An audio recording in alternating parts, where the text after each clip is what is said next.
Greetings, one and all, and welcome to episode number 45 of Thoughts and Hunches, making money in bunches and sucker punches.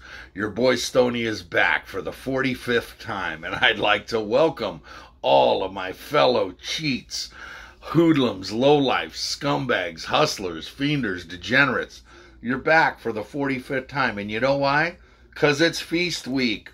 And what have we been doing all season long? Feasting. 11 episodes in of season 2. This is episode 12 of season 2. 8 winning weeks, 3 losing weeks. Take that. Works for me. Let's go over the numbers. Last week, another winning week for your boy. And for you, if you followed the plays. NCAA football, 11-9. Not our best. 55%. We'll take it. 11-9-1. We did get a push in there.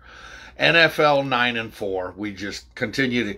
I'm just dominating NFL right now. I mean, it's starting.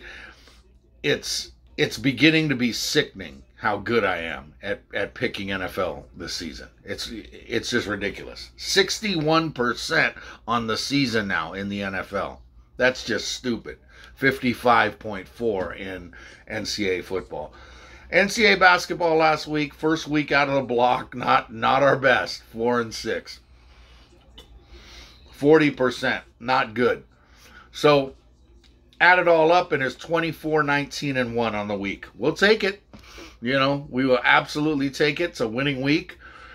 We'll take it again this week, but we'd like those numbers to get a little higher. NFL, I've been delivering, period. But NCAA football, we only got 2 weeks left in the regular season until it's conference championship time, and then it's bowl season. And bowl season, everything just gets thrown out the window because nobody ever wins during bowl season, period. So the time to pick up the pace and get to 56 or 57% in NCAA football is now. So we're going to hit them hard. All right. Before we get to the picks for the week, by the way, overall right now we're 178 wins, 133 losses, and 2 pushes. That's good for 57.23%. That's overall. And that doesn't count the baseball plays where I know I made y'all money in October baseball. Oops, sorry. Dropped the spittoon. Can't have that. Anyway, back to business. Speaking of baseball, I know I said a couple weeks ago that I wasn't going to talk baseball anymore, but I have to now that the MVP awards and the Cy Youngs have come out. Don't really have a problem with the Cy Youngs. They were both deserving, but no big names, you know, if you want to look at it like that. But as far as the MLB MVPs go, the National League went to Bryce Harper. Very, very, very deserving. Absolutely. I have no problem with that. Absolute stud. Very hated, very despised by a lot of people, especially Giant fans. I've never hated him. Always liked him. Love his game. He's got the total package, and he deserved it. American League MVP, they gave it to Shohei, and I guess they just gave it to him back in June. Because he didn't play well in the second half. He did pitch a little bit better in the second half, but his offensive stats certainly took a dip in the second half.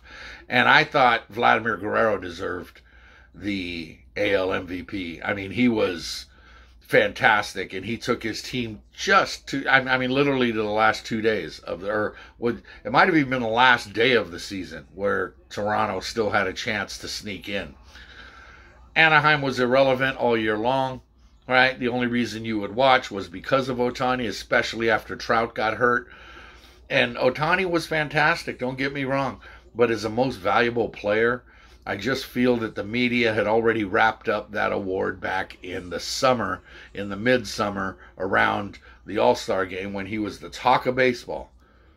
But the second half, if you look at what Vlad Guerrero Jr. did in the second half of the season, just go back and look at the numbers. They're pretty stupid. So anyway, that's that. Not a big rant. Just wanted to touch base. And the last time that I'm going to talk baseball until springtime. So here we go. Let's get off on our picks. Okay, we're going to start with the NCAA football. We got A lot of NCAA football. We got every NFL game on the board I'm going to give you. And another 10 NCAA basketball picks for tomorrow. So here we go. These are all the picks for Saturday. All right. We're going to start noon Eastern time in the ACC in Clemson. Clemson's at home, and they're 4.5-point chalk against 10th ranked Wake Forest. Wake Forest comes in 9-1.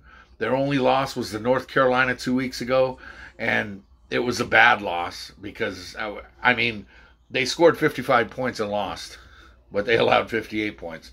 Last week they bounced back and they beat a pretty good North Carolina State team in a must-win game if they wanted to win the ACC. Clemson is 7-3.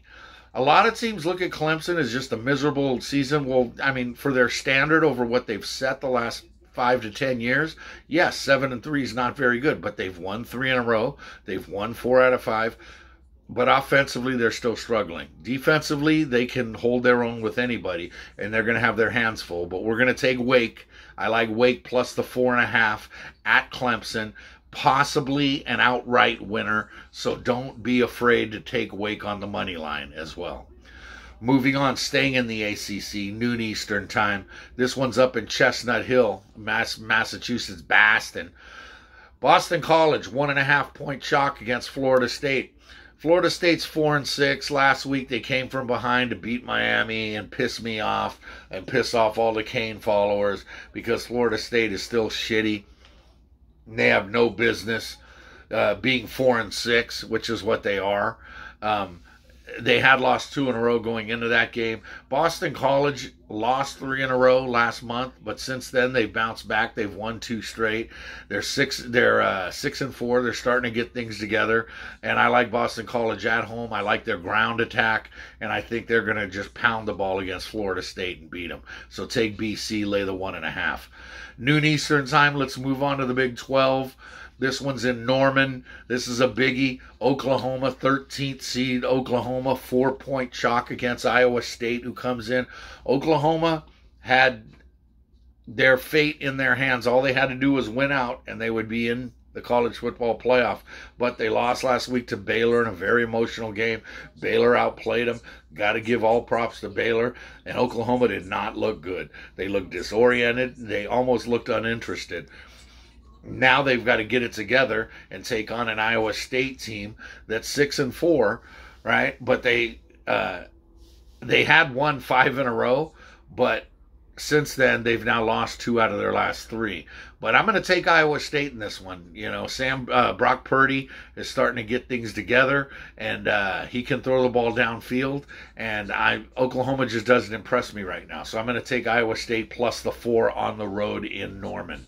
Noon Eastern time, we move on to the Big Ten. This is the first of a few Big Ten plays that we're going to give you. And this is the big one. This is the big game of the week. In Columbus, 4th seed Ohio State is 18.5-point chalk against 7th seed Michigan State. And the 18.5, I mean, that's all I got to say. Ohio State's 9-1. Right? They've won 8 in a row since they lost to Oregon, and Ohio State is the class of the Big Ten. They've been the class of the Big Ten. It's their conference to lose every year, but they got Michigan State and Michigan, or Michigan State tomorrow and Michigan coming up. So they know they have their fate in their hands. They went out, they're in the college football playoff. Michigan State is 9-1 also, right? They lost 2 weeks ago to Purdue. They bounced back with a big win or an easy win over Maryland last week. Michigan State's going to run the ball. You know, I mean, that's what they do. That's their identity. Kenneth Walker, right? He runs, and he runs well. Now, Ohio State's defense is going to stop them. Ohio State's going to win the game, but they're not going to win by 3 touchdowns. I'm going to take the points. I'm going to take Michigan State plus 18.5. Big number. 2 p.m. Eastern time. Still in the Big Ten. Now we move on to Iowa City. 17th seed Iowa, 12.5-point chalk against Illinois. Iowa's 8-2. They've now won 2 in a row after losing 2 in a row after starting 6-0. They were 6-0. They lost 2. Now they've won 2, and they seem to have righted the ship.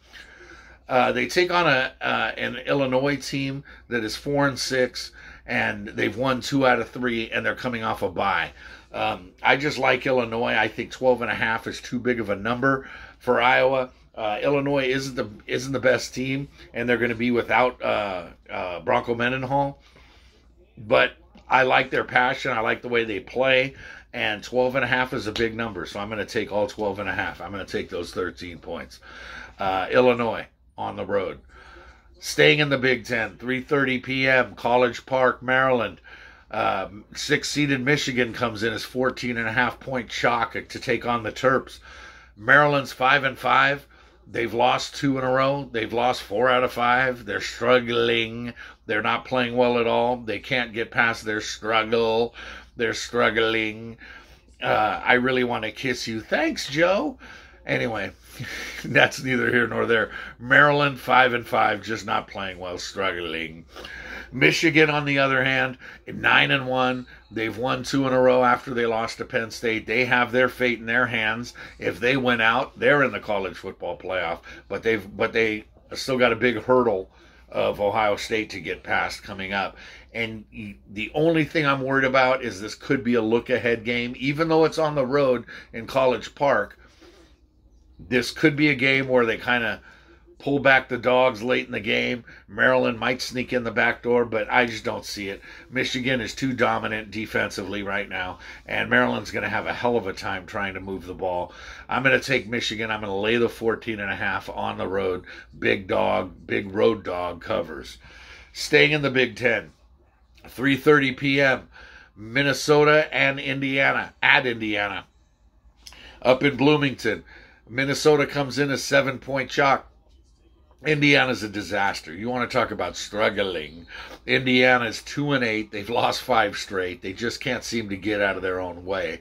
Minnesota, on the other hand, had won 4 in a row and really started to get things together. They were 6-2. They had a ranking, and they were really starting to play better, but now they've lost 2 in a row. Well, this is a game that they've just got to come in and hammer Indiana, and I think they will. Minnesota -7 on the road. Another road dog covers. 3:30 p.m., we head to the SEC.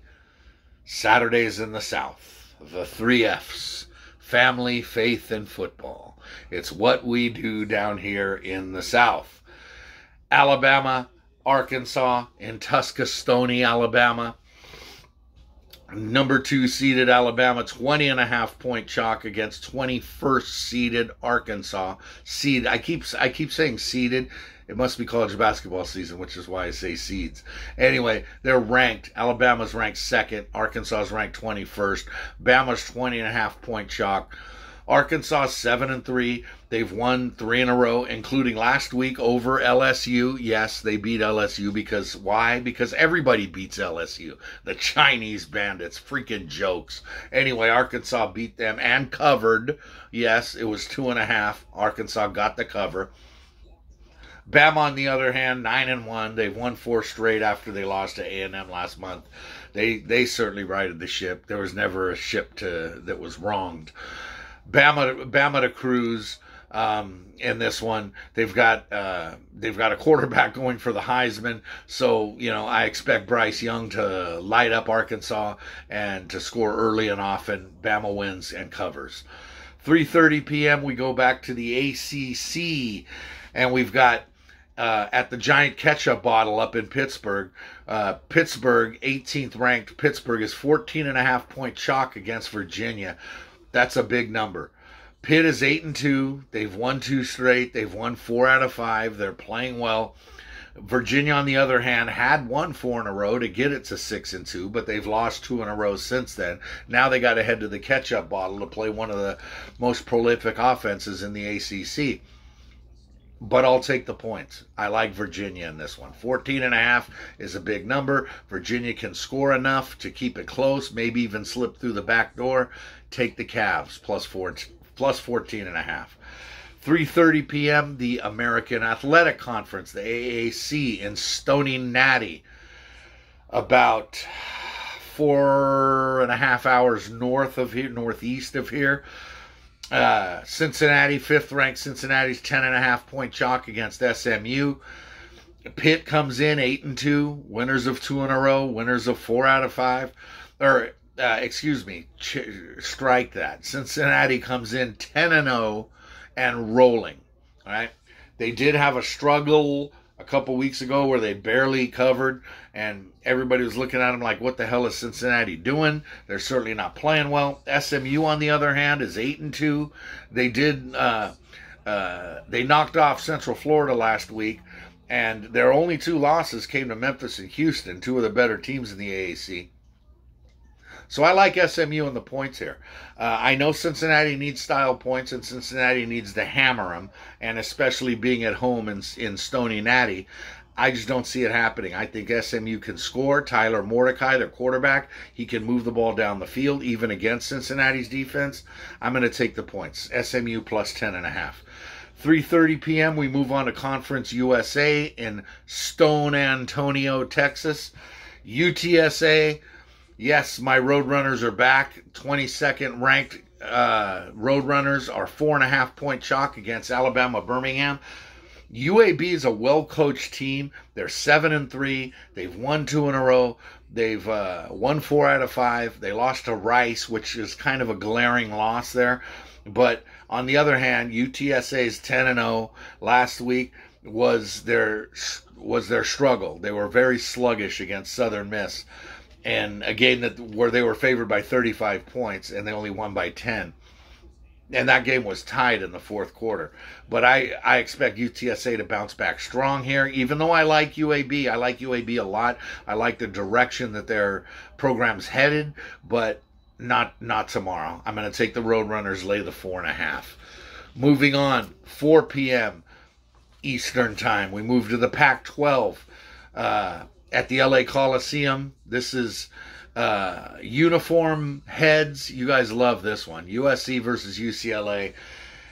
USC wears the reds. UCLA wears the blues every year. There's, yes, it is a home game for USC because they're playing in the Mausoleum, but it's really not a home game because it's LA versus LA. USC is just in bad shape right now. Keaton Slovis is not going to start. They're going to start the freshman quarterback. They're 4-5. They've lost 3 out of 4. USC's just lost their way. UCLA, on the other hand, is 6-4. They've won 3 out of 5. They lost to Utah and Oregon, so those were their 2 losses. Those are the 2 best losses you can have in the Pac-12. So nothing wrong there. I like UCLA. I'm a UCLA fan.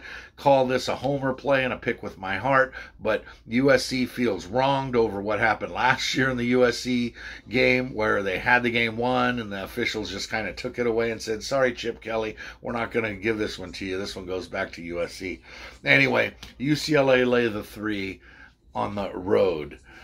5:30 p.m. Big 12 action. The Little Apple in Manhattan, Kansas. K-State, 1-point favorite over 11th ranked Baylor. Yes, Baylor, the same team that is 8-2. They've won 4 out of 5. They beat Oklahoma last week. They've got everything going.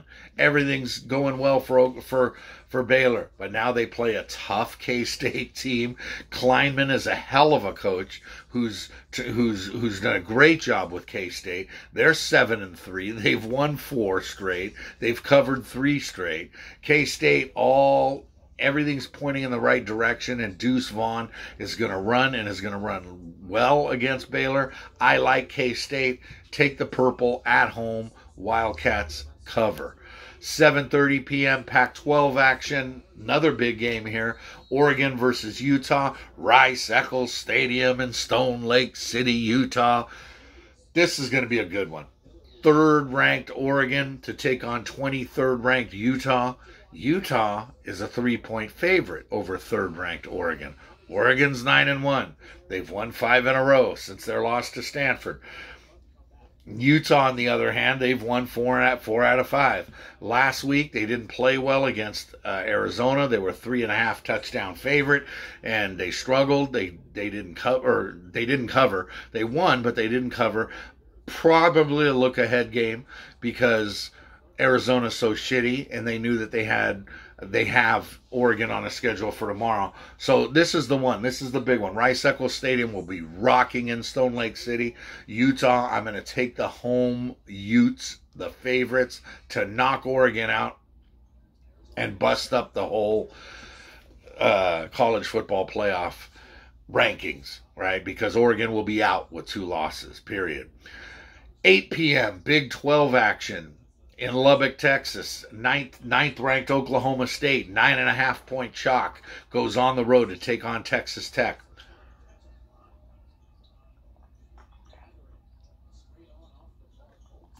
Excuse me. Texas Tech 6-4, but they've lost 3 out of 4. They're not playing well. Oklahoma State, on the other hand, is quite possibly the hottest team going right now. The first 4 weeks of the season, I questioned them because they were winning and they were winning all their games, but they weren't covering. They were winning ugly, is what I kept saying. But the fact is, they're 9-1. They've won 4 out of 5, and they've covered 7 straight. So they certainly are a covering machine right now, and I'm gonna ride the train. I'm gonna take the Pokes on the road. Road favorite wins and covers. -9.5 Cowboys. 10:30 p.m. Pac-12 action. Corvallis, Oregon. Oregon State versus Arizona State. Arizona State is 3-point road chalk. ASU is 7-3, and they've won 2 after they lost 3 out of 4. So ASU had everything going well, but now they've got COVID issues, they've got suspensions, they've got all kinds of issues, they've got injuries. ASU's a mess right now. Oregon State, on the other hand, is 6-4. Their last 2, they've went 2-2. They did surprise a lot of people with their wins earlier on in the season. But a couple glaring losses to Colorado and Cal. Anybody that loses to Cal, anybody that roots for Cal is a mess, especially people with long beards that live in South Florida. Anyway, Colorado and Cal are both a mess. But I like Oregon State here at home. I'm going to take the points. I'm going to take the field goal. It could be a close game. It could be a 1 or 2 point game. But I like Oregon State to win this game outright. Arizona State's a mess right now.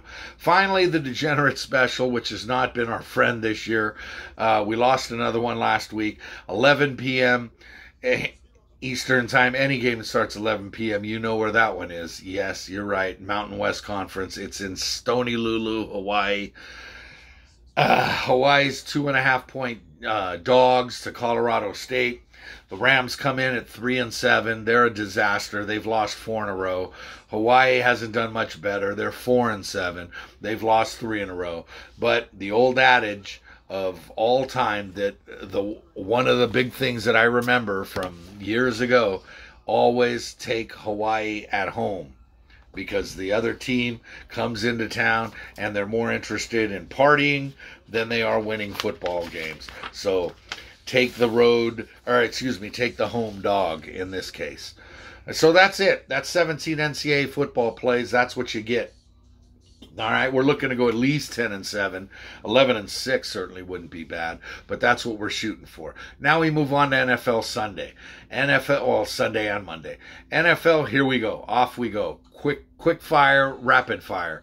Tennessee -9.5 against Houston. Houston's 1-8. Tennessee's 8-2. They're the best team in football right now. Yes, I said it. The Tennessee Titans are the best team in football. The game will be taking place about 10 minutes away from here in Nashville. Take Tennessee right now, 9.5. I know it's been ugly, and the loss of Derrick Henry has shown, but Houston's just a disaster. Take Tennessee. You'd be better off taking them. I'd feel better taking Tennessee and losing than I would if I lost with Houston. Period. Moving on, Jacksonville at home, 2-7. The 2-7 Jags are 6.5-point dogs. The 49ers come in 4-5 after their big win on Monday night over the Rams, where I had the Rams. I think I'll damn near 80% of America had the Rams. The 49ers looked impressive. They looked like their old selves. Now they're on a short week. They travel cross country. They get that early start. Niners win. Jacksonville covers. Take the Jags plus the 6.5. 5-5 Indianapolis heads up to take on Buffalo in Orchard Park. Buffalo's 6-3, and Buffalo is 7-point favorites. I like Indy. Buffalo, that's too big of a number. I'm going to take the Colts plus 7. Baltimore, 5.5-point favorites at 6-3. are at home taking on the 3-6 Bears, who are a mess. Yes, you're starting to see growth in Justin Fields, but they're still a mess. They're 3-6. Baltimore's pissed off. They're angry. They're going to roll. Baltimore wins. Lay the 5.5. Cleveland, 12.5-point favorites at home at 5-5, taking on the Detroit Lions, who got a push last week. They got a tie last week. They got a win against the number. Yes, winner on my end against Pittsburgh, and probably the worst football game you'll ever see. Detroit versus Pittsburgh in the pouring rain at the Giant ketchup bottle.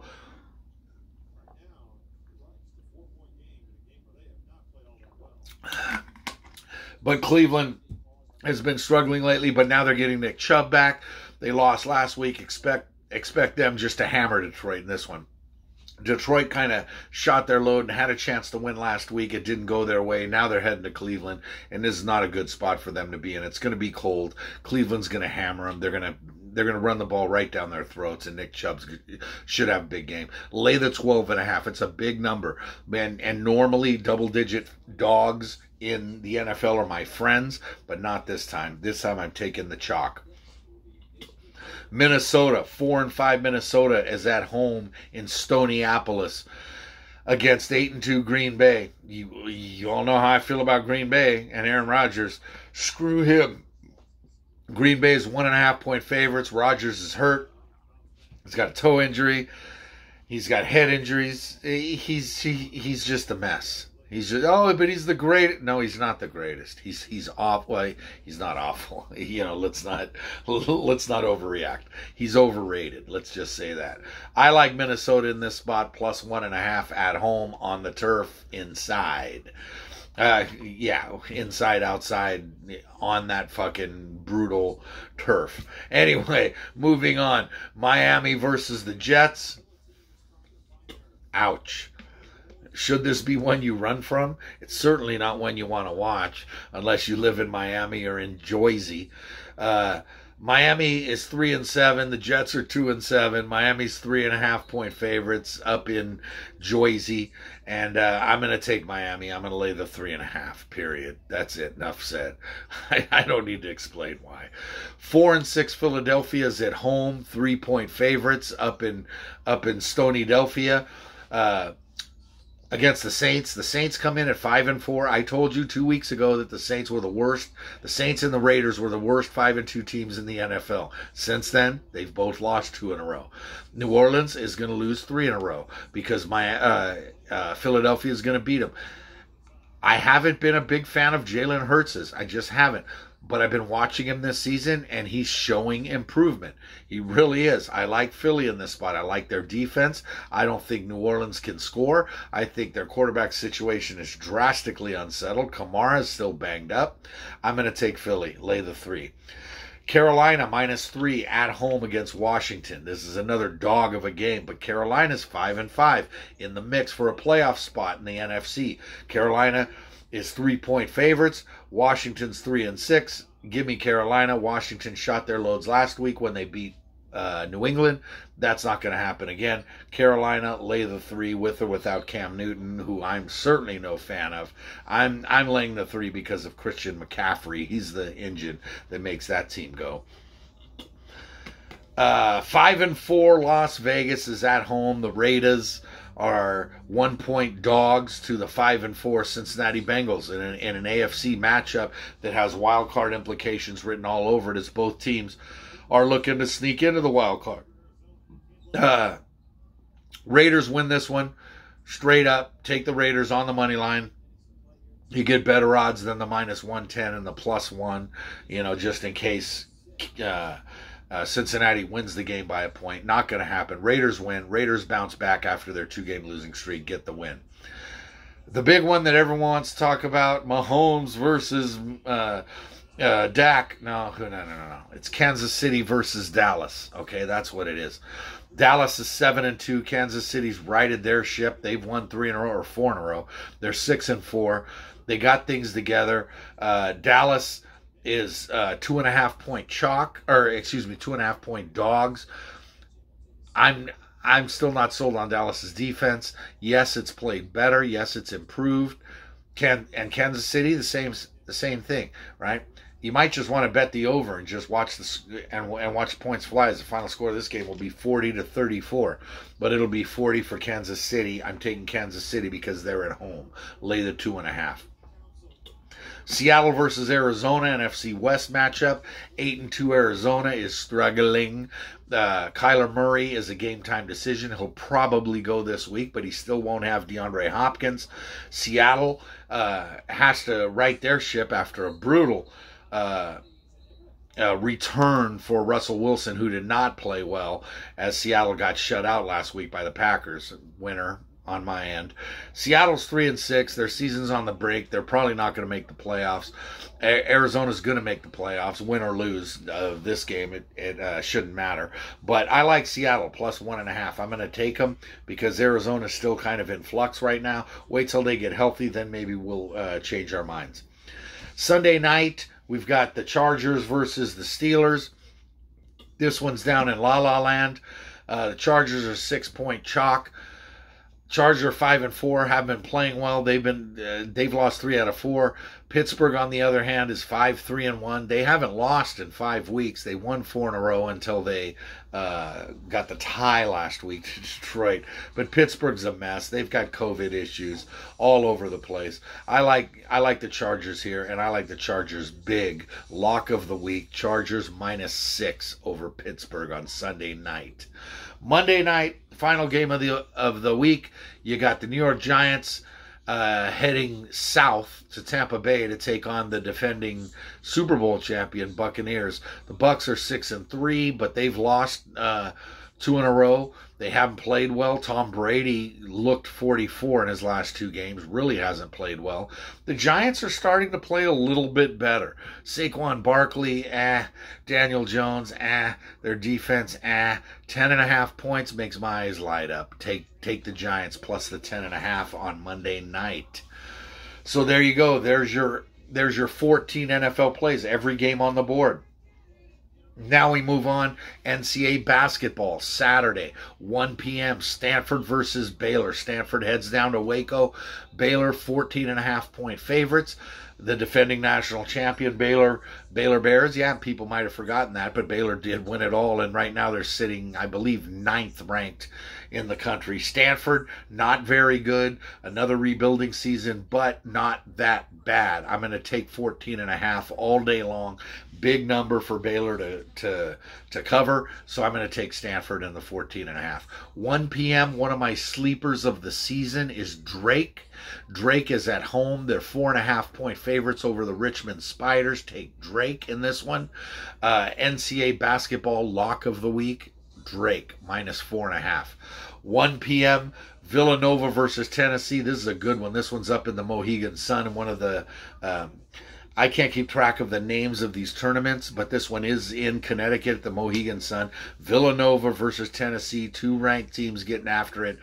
Tennessee comes in ranked 17th. Villanova comes in ranked, I believe, 6th now.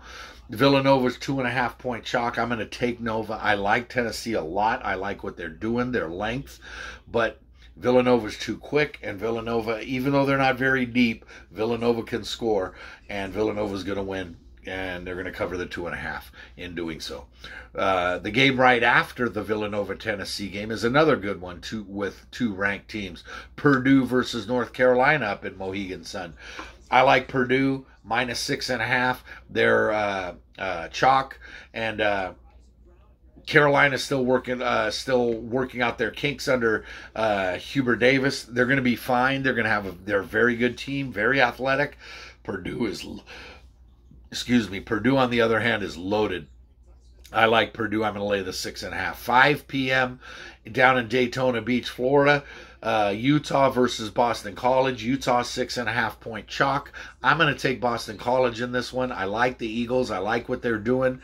I like Utah a lot. Everybody knows I love Kristoviak. Boston College plus 6.5. I'm going to take the Eagles.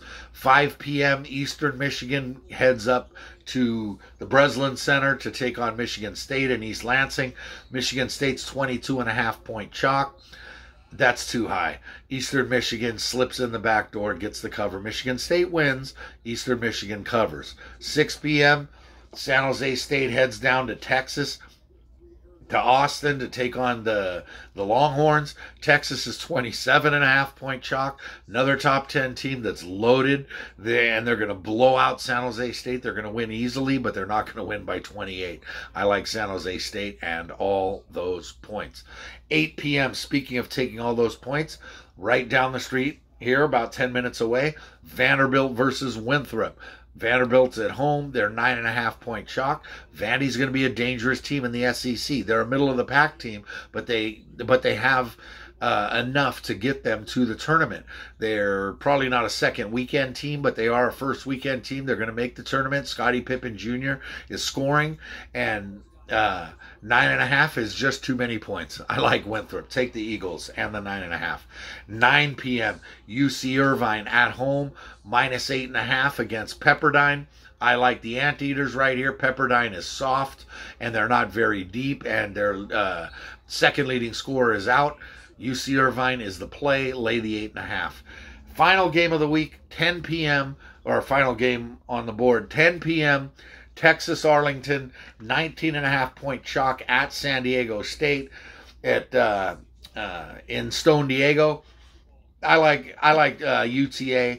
Arlington right now plus 19.5. San Diego State wins. Arlington covers. There's your 10 college basketball plays. So how you like me now? 17 NCAA football plays, 14 NFL plays, 10 NCAA basketball plays, 41 picks. Free. Who else gives you that? 41 picks. 23 is our low mark. That's how many wins we'll accept. We want to shoot it up to 26. A 26 and 15 day would really be sweet, or a weekend, I should say. So that's what we're shooting for. But 23, we'll accept that. We'll take it. 23 and 18 at least makes us a little money. So there you go, right? 41 plays. Do with them what you want, right? Let's make some money. Let's get paid. You know, we got a couple weeks left in NCAA football. NCAA basketball is really ratcheting up now, and NFL football has just hit the halfway point. Quick programming note, next week, the picks will be out on Wednesday night, just in time for you to stuff your gullets on Thursday. And I'll have all kinds of plays. Thursday, Friday, Saturday, Sunday, and Monday. So that's 5 days worth of picks coming at you on Wednesday night. Okay, so be on the lookout Wednesday night. That's it for me. That's it for the week. Let's have fun. Let's get paid. And remember, if you want to win big, you got to bet big. To me, the action is the juice. There's money on the streets that can't be ignored, and obviously, good luck to you.